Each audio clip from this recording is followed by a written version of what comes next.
Future, My Rated Pony Star, read by Deathlight, Chapter 5.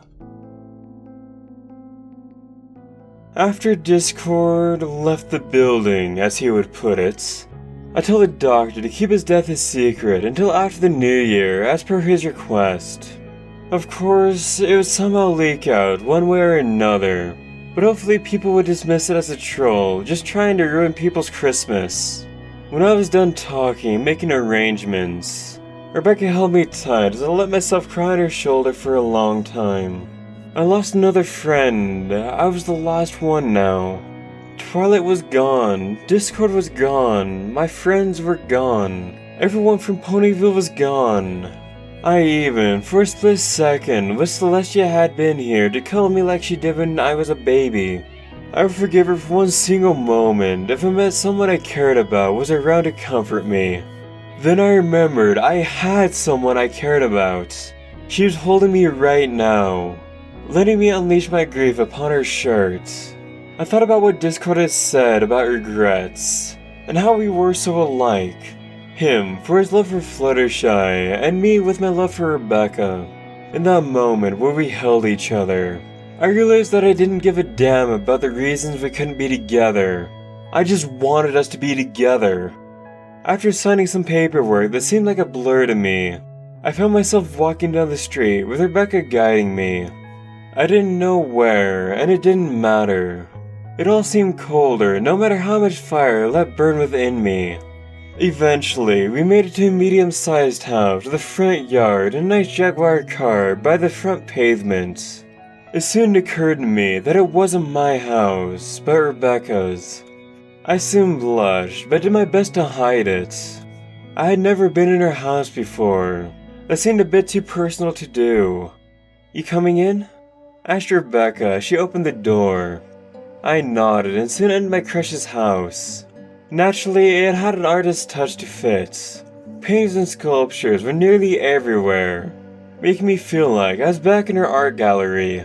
The furniture she had was very new age with interesting designs, but there was at least a simple couch you could relax on. I sat down, mindful of my tale, while Rebecca left to get us some refreshments. I closed my eyes and let the events of the day flow through my mind.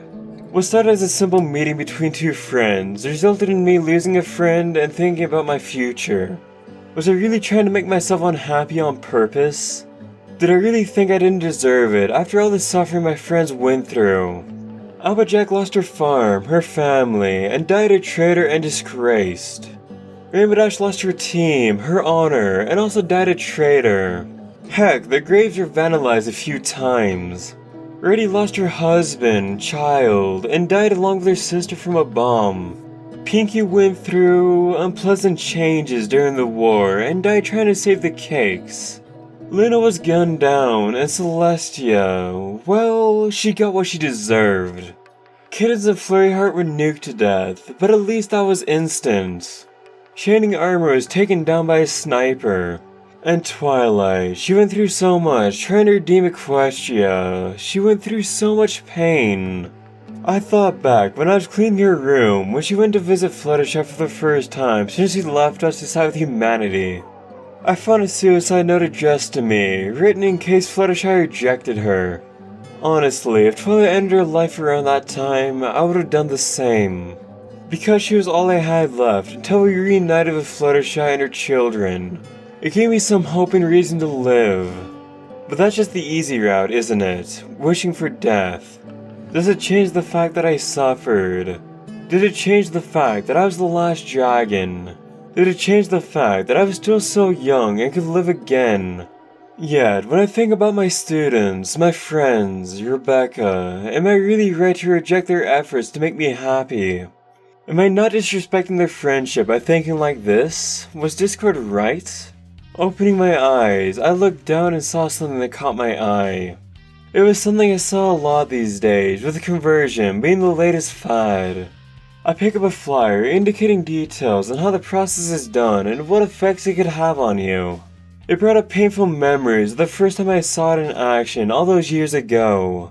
I wonder if I said something back then, maybe we wouldn't have had that war. I opened it up, reading about the races you could become thanks to Discord's blood. My eyes widened when I saw the new option for dragons circled in red marker. My mind went blank for a moment before I realized why Rebecca had done this. Oh! I heard her say as I looked up, spotting her embarrassed face as she held 2 mugs of cocoa. You found that? Yeah? I answered. There was a moment of silence between us before Rebecca sighed and put the mugs on the table. I've been thinking about it. Why? I asked, getting up and moving closer to her. She gazed into my eyes and took off her glasses. Because maybe you would? No, I replied, seeing her eyes lower. I realized my mistake and lifted her chin up. I meant I don't want you to become a dragon. But if I was, then we... Who says we can't? I whispered before doing what I should have done a long time ago. I kissed her. In an instant, a spark went through us as our lips touched. I felt all the doubt wash away as I tasted the lips of the woman I loved. The human that I loved. She was surprised at first, but then she held my waist and kissed back. Our eyes closed and our bodies touched chest to chest. I was almost smiling and I could swear I could hear Discord in the back of my mind cheering me on.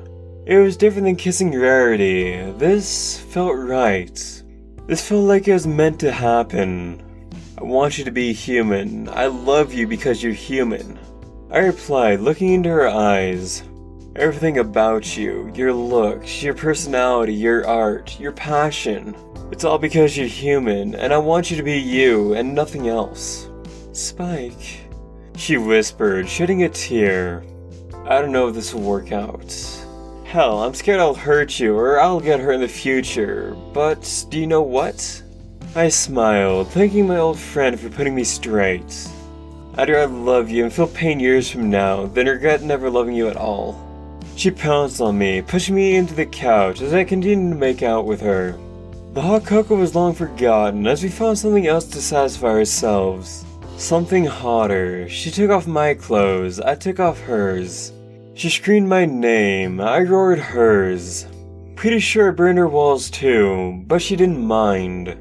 When all was said and done, we lay together on the couch as one, holding each other, naked but warm. Drifting off to sleep, I realized for the first time in such a long time, I was really happy, and the future was looking bright.